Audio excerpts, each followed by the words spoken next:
everybody. Welcome to this week's episode of our Town Hall video series hosted by Certified PA Consulting. I'm Casey D'Amato, president of Certified PA Consulting, and we are a consulting firm that's been around since 2009. We are the experts on PAs and NPs, salary negotiations, career changes, starting a practice, starting a business, and everything in between. So we have a panel of expert PAs with significant experience in both managing multi-million-dollar practices, owning other businesses, owning clinical practices, certified life coaches to make career changes if you're burning out. We even have a program for people interested in side hustles. We've got something for everyone when it comes to professional issues and things we're really not taught about in PA school, all these business topics that we're not taught about. So we're very passionate about helping the PA profession get to the next level. And I'm really excited to have Catherine Warner here, who is our senior consultant and our local expert when it comes to PA practice ownership. She is a PA. She owns her own practice. She's owned it for a number of years now, and she helps people start their own practice, PAs, NPs, even MDs. It's the same process. Start their own practice, get up and running in even a matter of months. So she helps people with one-on-one coaching, as well as a 4-month group program called Practice Building Blueprint. It's a fantastic program where you can come in knowing not a whole lot, and in just 4 months or so, 4 to 6 months, have your practice open, up and running, and seeing your first patient. So it's a really awesome program. We're really excited to have it as part of our portfolio at Certified PA Consulting. Catherine is an expert when it comes to PA practice ownership. She helps people she is a telemedicine practice, but she helps people with telemedicine practices as well as physical locations and pretty much all specialties, all states, because the principles apply across the board. So she can help you and answer a lot of these common questions. So I'm excited to have her here today because for those of you who are getting your first step forward in PA practice ownership and you're interested in the tech and how does it all work behind the scenes, what programs and platforms, and how would I even set this up? I don't even know how I would do this.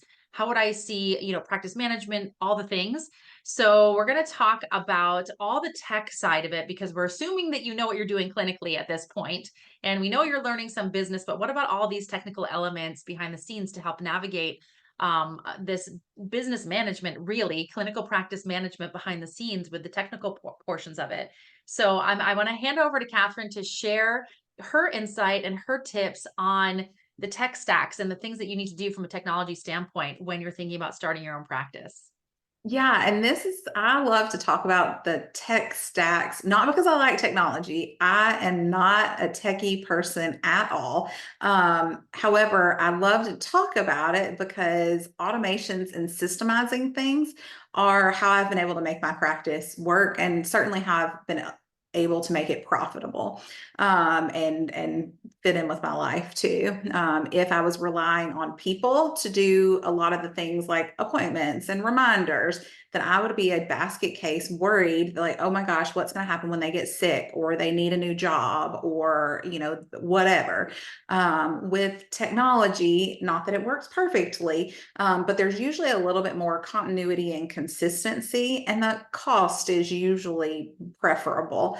Once you get it set up and running, the cost for the amount of work that they're able to do to what you're getting is much lower than if you were doing it yourself or you hired an assistant to do it. So I think and that's one question that I hear a lot from people is like, how do you do all the things and still have time to see patients and, run the business and, live a life? It's like, well, I don't do all the things. I have systems running in the background taking care of all the things so that I can focus on the things only I can do. So when we kind of think about the tech, again, I'm not great at tech. So if I can figure stuff out, I assure you can too. But the first thing, that's kind of going to be the foundation of everything is going to be your EHR. And so there's a lot of great EHRs out there now, and some of them are very, very inexpensive, and some of them are crazy expensive. And it is just a situation of finding I don't have one recommendation because what each practice needs, or even what I've needed over the course of my practice, has changed. But the things that I would really look at and what your EHR could do for you if you get a really solid one, is definitely, ability to keep notes. I mean, that's the most basic functionality. But we want a system that's easy to work in and also works with your brain. So for me personally, there's a certain visual like setup that works for my brain, and there are other visuals that, it could be the best EHR, but if my eyes hurt while I'm looking at it, like I can't use it. So I think that's something to consider. Like, how does it do with charting? One thing I love and would really encourage you to ask about is, are you able to, when the patient fills out their intake forms, which is something else we want in that EHR, is the ability for patients to get those in their email and fill them out easily. Can that information go directly into my patient note? The system I've got now, the patient fills out their intake paperwork and all of that information goes directly in my note. So I have to type in the HPI, correct a few spelling mistakes on their family history, their medication list, their medical history, and then I can type in the plan. I don't have to put in much in the middle. I may fill in a few little blanks. That's a huge time saver to have it automatically in there, and then it automatically goes into the next one. Like, it's amazing. So I would really look for that in your EHR. We also need to make sure you've got some system for prescribing. If it's automated in your EHR, all the better, but it is possible to have a standalone prescribing, but it's definitely easier if it's in the EHR. They also can send reminders and do automatic scheduling. So with my EHR and with a lot of them, you can embed that directly into your websites, and it's pretty easy. You just like copy and paste it. And that little button that we've all used to schedule our own appointments pops up, and the patient can schedule their appointment. The paperwork automatically goes to them. And then we've got it automated so that the patients are getting reminders. So that they show up and we're not having to hunt them down.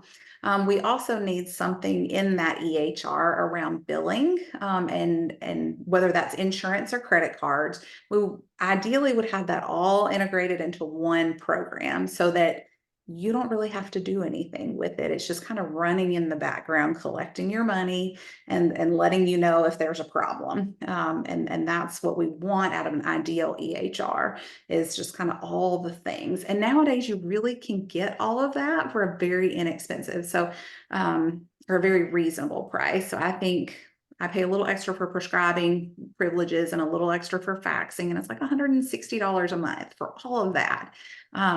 It's crazy to me how you can do that.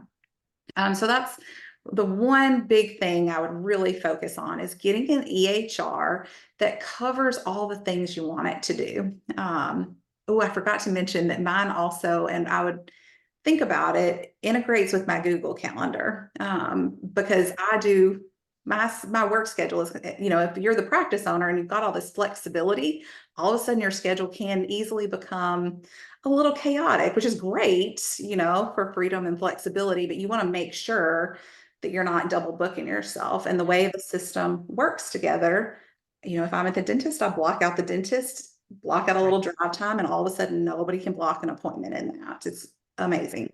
So anyway, the EHR that can do all the things you want it to do is huge.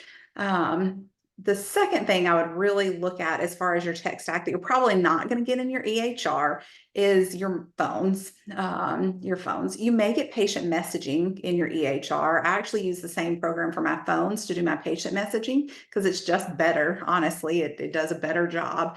But we're going to want some way for patients to reach out to you by phone. And yeah, I mean, you could call your local phone company and set that up. But nowadays, with our phones, we generally want it running to our cell phone in some kind of HIPAA compliant way that's not going to drive us crazy, that we can turn on and off when we're available and wanting to check. So that could be as simple as like a Google number. You can make those HIPAA compliant with a business associate agreement, the BAA. But there's all kinds of fancy programs too. So again, at the beginning of my practice, I just had a Google number for a couple of dollars a month, a voicemail, and that was it.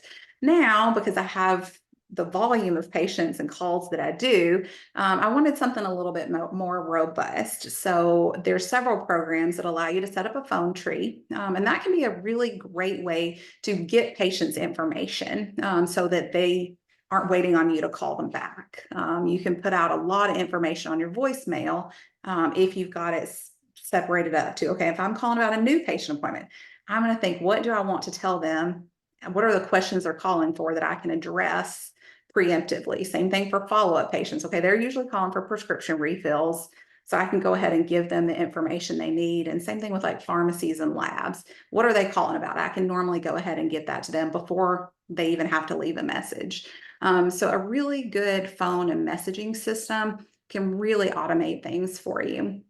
And then the third big piece of tech that you just can't get away without, or I mean, I guess you could, but it would be very hard to get away without nowadays, is a solid website. And a lot of people flip out about the idea of like making a website and then when I hire somebody, which you definitely can. However, I really, really encourage practice owners to do their own website and have videos in my program around this is how you make a Squarespace site. And the reason I really like for people to do it on their own is because one, you're never going to get kicked out and locked out of your own website if you made it yourself, which is huge. And then two, you can make changes. If you know how to do it, you can make changes at any time. So like I raised my rates about a year ago. I didn't have to call somebody and have them do the things. I just got in there and changed it on the website. It's pretty easy. And nowadays with all the, the website stuff they've got, it's really like drag and drop. It's pretty easy, but that gives you complete control over the copy and the visuals so that it really represents you and your practice well. But yeah, you got to have a good website there. So those are the like three things that I really think from a tech perspective, you need a good EHR that does what you want it to do, a solid messaging system that's again going to meet your needs. Mine goes to my phone and I can turn it on and off, which is awesome. And then a solid website platform that does what you need it to do and is easy to adjust. Like I said, I use Squarespace. I've also used Wix. WordPress was way over my head. It may be great, but it was not for me. So those are the three that I think you really, really, I mean, you're just going to have. I mean, a few like bonus fancy things over the years that I've found. A good password manager, especially as you start adding assistants, is huge. I mean, I used to keep like an Excel spreadsheet and just had, the website, my login, my password. But now that I've got assistants, I want them to be able to access certain things, but not others. And I want to be able to kick them out if I need to.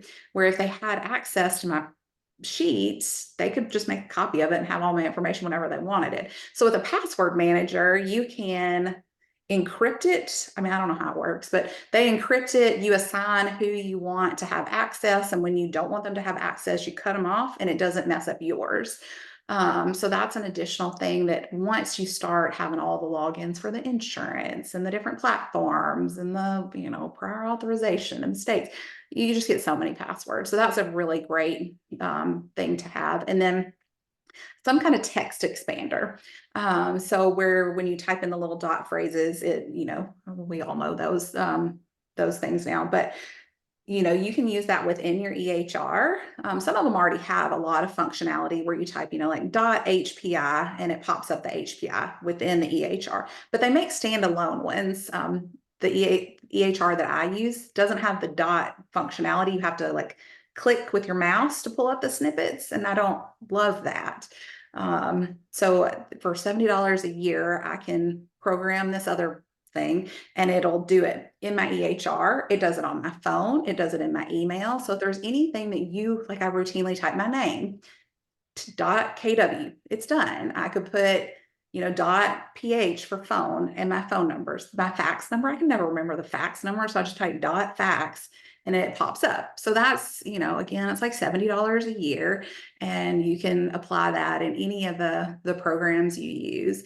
I can't remember the name of the one, but there's even one, like a different program that will divide your screen into halves or fourths, and you can just drag the things, the screen windows into those quadrants, and then it'll lay it out nicely for you. So if you're doing telehealth and need to divide up your screens, you can just easily get things where they need to be. So those are some of the like tech things that I love as a very non-techie person, but that really make my practice work and give me a lot of peace of mind when I step away from work, that things are still running along the way that they need to.